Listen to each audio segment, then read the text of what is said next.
hannaanka Soomaaliya ayaa waxaa lagu tilmaamay inuu yahay mid u burbursan sidii kaabayaasha dalka ay u burbureen oo kale. Ma jiro diiwaanka codbixiyayaasha, mana jiro sidoo kale hannaanka kaararka aqoonsiga ee muwaadinimo.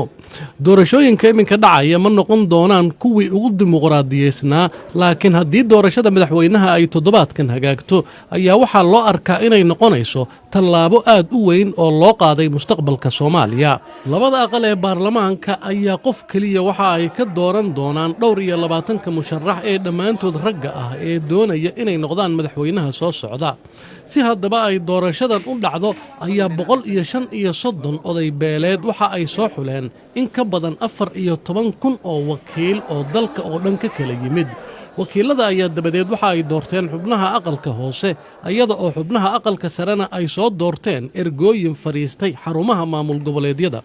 guud ahaan 329 xildhibaan ayaa la soo doortay, ayaga ayaana iminka noqonaya kuwa madaxweynaha soo socda soo dooranaya.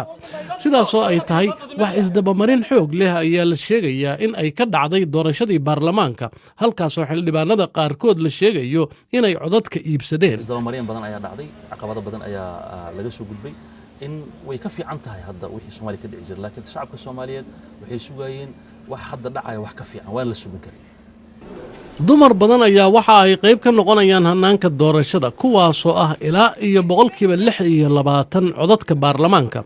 2 dumar ah oo ay ka mid tahay Faadumo Dayib, kuwaasoo hore u sheegay inay doonayaan inay madaxweynenimada u tartamaan, ayaa ka laabtay. arrimaha diiradda la saarayo waxa ugu muhiimsan oo ka mid ah xagga amniga, taasna waxa ay keentay in xaruntii doorashada lagu qaban lahaa loo soo raro hool ku yaala xerada Afisyoone, iyo sidoo kale in la joojiyo shaqadii garoonka diyaaradaha ee aadan cadde muddada ay doorashadu socoto.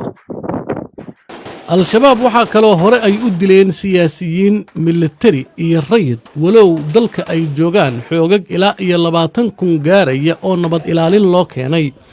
dhinaca kalena dagaallo soconayay ku dhowaad 30 sannadood ayaa dalka burburiyey, iyada oo qabaa'ilkuna ay u dagaalamayaan sidii Soomaaliya ay u kontarooli lahaayeen. dadka Soomaaliyeed waxaa iminka ay rajo ka qabaan in haddii doorashooyinkan hagaagaan ay ku xigi karaan kuwo kale oo la qabto sanadka 2021, waxaase ka horeynaya in la helo madaxweyne iyo xukuumad shaqeeya. Faarax Lamaane, BBC, Muqdisho.